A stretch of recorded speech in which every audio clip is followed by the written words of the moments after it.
বড়দিন উপলক্ষে বিশ্বজুড়ে সাজ পরিবেশ। ক্রিসমাস উপহার আদান প্রদানের জন্য কমতি নেই পরিকল্পনার। এমনকি বাদ যায়নি প্রাণীরাও। এবার চিড়িয়াখানার প্রাণীদের দেওয়া হচ্ছে ক্রিসমাস উপহার। হাতি, সিংহ কিংবা বানর, কোনো প্রাণী বঞ্চিত হচ্ছে না ক্রিসমাস উপহার থেকে। বুধবার বেলজিয়ামে অবস্থিত পাইরিডাইজা চিড়িয়াখানায় প্রাণীদের বাক্সে মুড়িয়ে দেওয়া হলো উপহার। রয়টার্সের এক ভিডিওতে দেখা যায় এশিয়ান প্রজাতির কয়েকটি হাতি উপহার হিসেবে পাওয়া রুটি ও চীনাবাদাম খাচ্ছে। অন্যদিকে আফ্রিকান সীতাতুঙ্গা ও তাপিরকে দেওয়া হয় গাজর ও খড়। এ উপহার দেওয়া হয় সাজানো বাক্সে মুড়িয়ে। বেলজিয়ামের পাইরিডাইজা ইউরোপের সর্ববৃহৎ চিড়িয়াখানা। এবার ক্রিসমাস উপলক্ষে এর হ্রদের উপর তৈরি করা হয়েছে 50 মিটার চওড়া স্ক্রিন প্রজেকশন, যা দেখতে ভিড় জমেছে চিড়িয়াখানায়।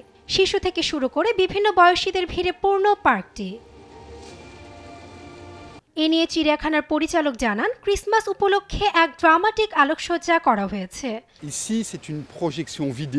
আমরা সবসময় হ্যালোউইন ও ক্রিসমাস উপলক্ষে পরিকল্পনা করি। এবার ক্রিসমাস ঘিরে পুরো পার্কটিকে আলোয় সাজানো হয়েছে।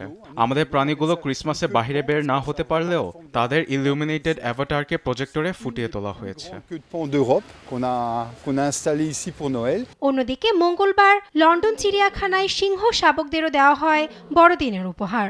9 মাস বয়সী বাচ্চা শাবক মালি, সিয়ানি ও শান্তি এবার প্রথম পেল এ উপহার, যেগুলো নিয়ে খেলায় মেতে ওঠে সিংহ শাবক। স্কোয়ারেল বানরকেও উপহার হিসেবে দেওয়া হয় বাদাম ও বীজ।